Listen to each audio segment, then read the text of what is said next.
Hello everyone, আসসালামু আলাইকুম। সবাই কেমন আছেন? আশা করি যে যেখানে আছেন অনেক বেশি ভালো আছেন। আলহামদুলিল্লাহ, আপনাদের দোয়ায় ও ভালোবাসায় পরিবার নিয়ে আমিও ভালো আছি। এই যে বরাবরের মতো আরেকটা ছোট্ট লাইফস্টাইল ব্লগ নিয়ে চলে আসলাম আপনাদের মাঝে। তো যে যেখান থেকে দেখতেছেন প্লিজ একটা লাইক দিয়ে কন্টিনিউ করবেন। আপনাদের একটা লাইকই পারে আমার ভিডিওটা অন্যদের কাছে পৌঁছে দিতে। তো এই যে আমি ডিমগুলো যেভাবে পরিষ্কার করে ফ্রিজে রাখি তাই আপনাদের দেখাবো। তো আমি প্রত্যেকবারই ডিমগুলো এভাবে এনে ধুয়ে একটু লিকুইড দিয়ে ধুয়ে তারপরে ফ্রিজে উঠিয়ে রাখি। তা না হলে দেখা যায় অনেক ময়লা থাকে ডিমের গায়ে, ফ্রিজটাও নোংরা হয়, জীবাণু থেকে যায়।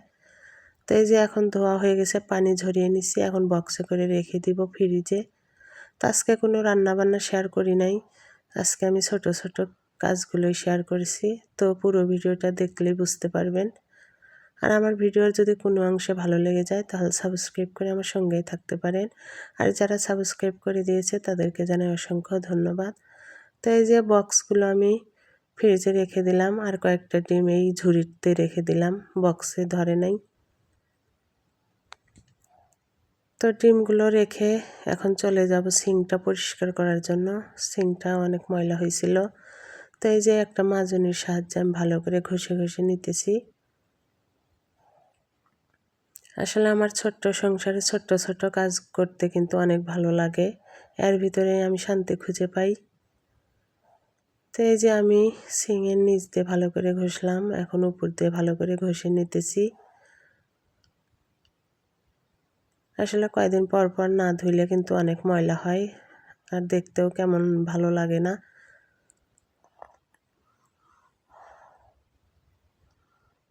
তো এই যে সিংয়ের উপরটা ভালো করে ধুয়ে নিলাম, আর এই গাছটার পানি একটু পাল্টিয়ে দিলাম,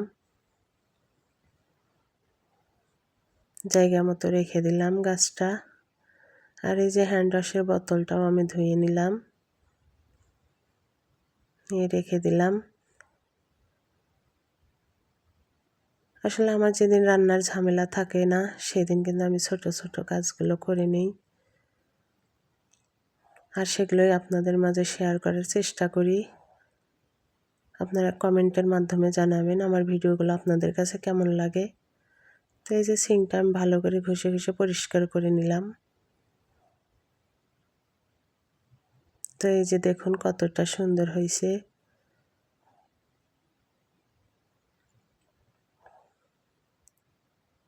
আর এই যে চলে আসছি রুমে। আমি কিন্তু আজকে বিছানা অফ ক্যামেরায় পেরে নিয়েছিলাম, সেটা আর শেয়ার করি নাই। এখন শুধু রুমটা ঝাড়ু দিব।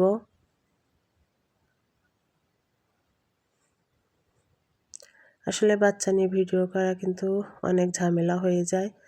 ছোট বাচ্চা নিয়ে ভিডিও করা খুব কষ্টকর। তো এই যে আমি অফ ক্যামেরায় ঝাড়ু দিয়ে নিয়েছি, আর এখন রুমটা আপনাদের দেখিয়ে দেই। তো এই যে আমার রুমের ফাইনাল লুক।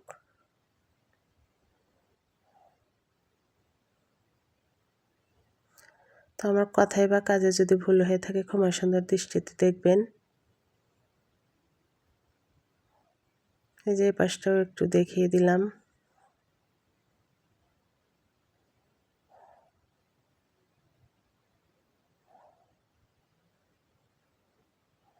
তো সবাই ভালো থাকবেন, সুস্থ থাকবেন। আল্লাহ হাফেজ।